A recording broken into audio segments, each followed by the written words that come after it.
the journals. So when you have selected, I always say that select 3 journals for one publication, then read at least few papers from those journals, then submit to the first one, because you cannot submit 3 journals together.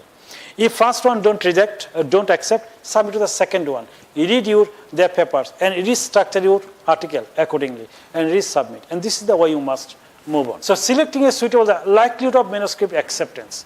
Now, at the moment, our acceptance rate, I'm talking about as an example. I'm not saying that you submit to us. I was actually telling now my admin person, don't accept. Put a note that until April we will not accept any more manuscript. Because we are receiving so much manuscript, because our audience is certain countries. And we cannot process those. One of the biggest problem to get the, expert who can actually do the review.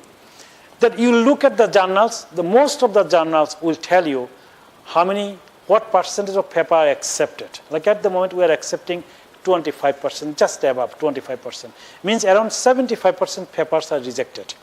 Whether it is, many of the rejection come at the desk or after the review process. Okay. So then you'll have the idea. So you can target now the journals which is Scopus, but at least 50% above they accept. In many cases, if you look at the 25 or 30 or 40, the chance that it will take longer. Some journals, they can reject straight away. Some journals will give the chance that modify your papers based on the recommendations. Then it will take some. Also look at the accreditations. Many people who don't understand the accreditations. Even few years back, many Indian authors used to publish in non-recognized journal.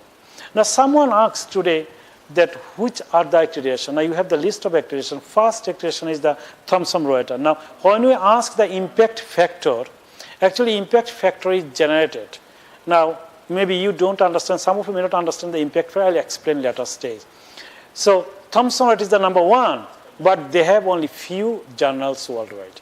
Even I will not expect, as you say, from UK, even good professor will not expect to publish a paper in Thomson-Reuters unless you have someone. Now I have my colleague, he's one of the outstanding economists in Russia, Professor Nurev, you can Google him, outstanding. And he got one of the journal, very old journal, and is publishing economics paper, and they publish only every 6 months, 6 papers. So you understand, who are those 6 people? The fortunate 6 people is too hard. So I will not suggest that you are targeting Thomson. But there is no problem to target, isn't it? You can target if you feel you are confident and you can publish. So what you see, this is the example. You see, we need more collaboration between universities. So you can, if you see that your paper may not be solid, to target Thomson-Reuters, identify other co-authors.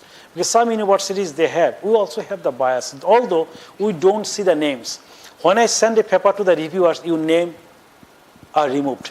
Your name, institution emails, everything removed. So reviewer only know the article, title and the article. So we call it double blind review. Now sometimes single blind review means only one side will know. Maybe the reviewer will know who is the author, or author will know who is the reviewer, but reviewer will not know who is the author. So one party will know. But when you say double blind review, which we are employing, means author and reviewer, no one will know about the author's originality or the source of originality. So as you said, Thomson-Reuters. Second, Elsevier. Now within the Elsevier, you have IBS. IBS now they stopped accepting Neo and the Scopus. Scopus is the widely accepted and regarded in that sense because Thomson-Reuters is very limited to certain institutions, very few.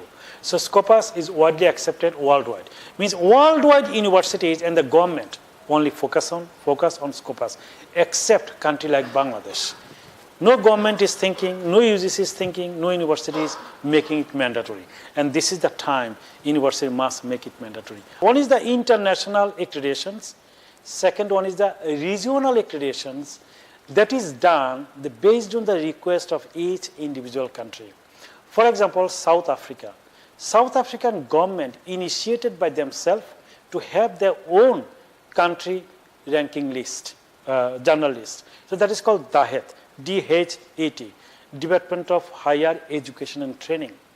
And I had many times discussion with them because our journals was not Scopus before 2014.